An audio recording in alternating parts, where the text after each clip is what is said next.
Hello mga kol, welcome back na naman dito sa ating YouTube channel. For today's video mga kol, meron na naman tayong bagong finished na unit, overland setup na DE17V 4x4 manual transmission RO6A engine VVT non-turbo. So check natin mga kol para malaman natin kung magkano ang presyo sa ganitong setup. So check natin.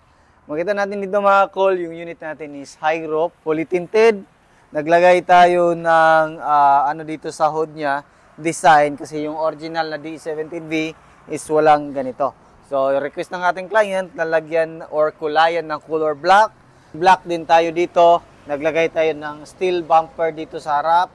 Complete LTO registered, direct na sa ating customer. Naglagay din tayo ng fog lamp dito with fog lamp housing.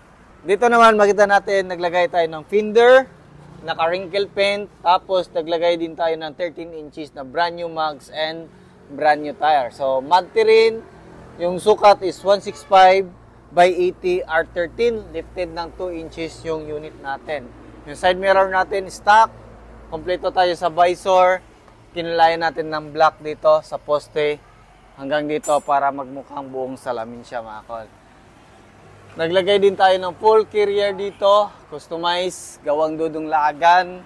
Tapos yan, makita natin mataas na yung kanyang ground clearance. Yan, dito rin meron tayong fender, lifted ng 2 inches, brake drum, kinulay na natin ng color red.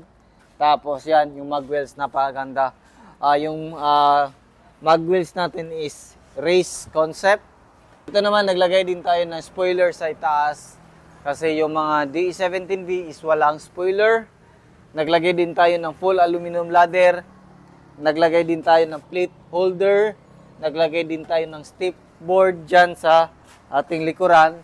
So, yan yung request ng ating client na ipalagay sa kanyang unit. Dito naman, makita natin, naka brand new matting, tapos naka VIP ceiling. So, makita natin, naka VIP ceiling siya mga kol. Tapos yun, ito yung original, ito yung brand new.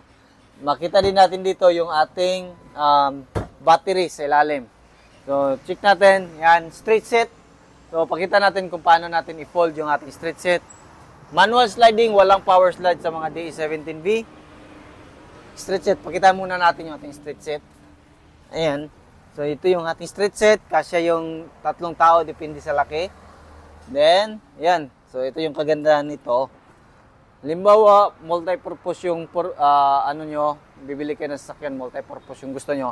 Ito yung the best. Kasi folded. Ayan. So, makita natin, napakalawak ng ating minivan. Ayan o. Di ba? Ayan. Tapos, ito yung space ng ating minivan sa loob. So, pwede pang camping, pang negosyo, pang pamilya yung unit natin mga kol. Yan, balik natin. Manual sliding. Tapos dito. Yun. So, goods. Then, pakita natin dito. Meron tayong tie wrench dito na previous. Ito yung tie wrench natin. Riser. Then, dito yung jack natin. Yun. Balik natin. Tapos, balik natin dito. Yan. So, dito, naka-brand new matting din dito. Yan. Then, dito sa taas, nagpalagay yung client natin ng extra mini fan. Yan yung mini fan natin. Power window dito sa harap. Yan, pakita natin. Power window, tapos bottle holder. Meron siya. Tapos, yan. Naka-dashcam, naka 9 inches Android touchscreen stereo with reverse camera, 5-speed manual transmission, ayan, ito yung shifter niya, fog lamp switch, 4x4 switch, then ito yung ating legroom, clutch pedal, brake pedal, din yung ating accelerator pedal. So matipid po yung mga ganitong unit mga kakol kasi naka full electronic na yung ating pedal. Then, ito yung puwan natin, pwede natin move forward, then atras. Then, pwede din natin yan i-recline kung gusto natin. Di ba? Kung kailangan natin magpahinga. Then, sa mga power window, always merong ganito. Di ba? Sun visor, kompleto. Ilaw dito sa loob, goods. So start natin yung makina natin. Then fully air conditioned din yung ating sasakyan. Yan. Kaandar na. Dapat apakan natin yung clutch para andar yung ating sasakyan. So check natin yung makina natin dito. Yun. Ito yung makina natin. So yung makina natin is RO6 engine VVT 12 valve. Dito makita natin yung ating kung saan tayo mag-refill ng ating engine oil. Yung ating PCV valve. Dito yung ating injector, 1, 2, 3. Ignition coil at saka spark plug. Dito yung ating VVT solenoid. Oxygen sensor nandito. 2. Yung ating ECT sensor dito. Din yung ating camshaft sensor nandito. So check naman natin sa kabilang side. You know? Ganda. Di ba? Napaganda ng kulay. Tapos, meron pa tong amber light, mga kol. Yan. So, pailawin natin yung amber light. Pakita natin. Ayan. So, yan yung amber light natin sabay sa park light.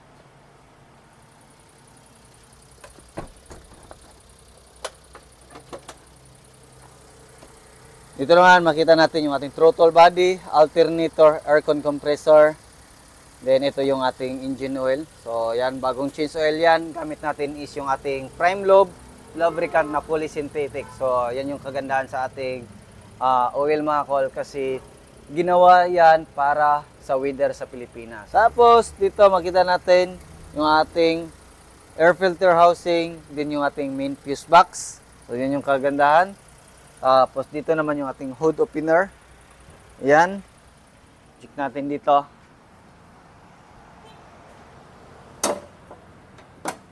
Yun. Makita natin dito yung stick natin, stand. Coolant reservoir. So, lahat ng unit natin is naka-coolant yan. Tapos, dito yung ating brake fluid reservoir. Din yung ating windshield washer reservoir. So, yan yung setup natin. Makita natin dito, sealed yan lahat para maiwasan natin yung amoy mula sa labas na papasok sa loob ng ating sasakyan. So, yan yung setup natin. So, ito yung basic overland setup natin, mga kol, is umabot siya ng 413,000. Depende na yan kung meron kayong upgrades na mga accessories na gusto or meron kayong ibawas. So, message lang kayo dito sa ating or dun sa ating Facebook page at saka personal account na Danilo Lasaca Jr. Yung Facebook page natin is Dudong Laagan Surplus TV. So, yan yung Facebook page natin, mga kol. Maaari nyo din kaming i-contact sa aming contact number na 0920-3394-607 or 0917-8252-412. So, yan lang muna yung ating vlog for today. Maraming salamat sa inyong patuloy na pagsubaybay sa bago lang sa ating channel. Don't forget to like, share, and subscribe. Then, click na rin yung ating notification bell para updated kayo sa ating next video uploads kayo. Ingat po, mga kol, and bye-bye. God bless po sa ating.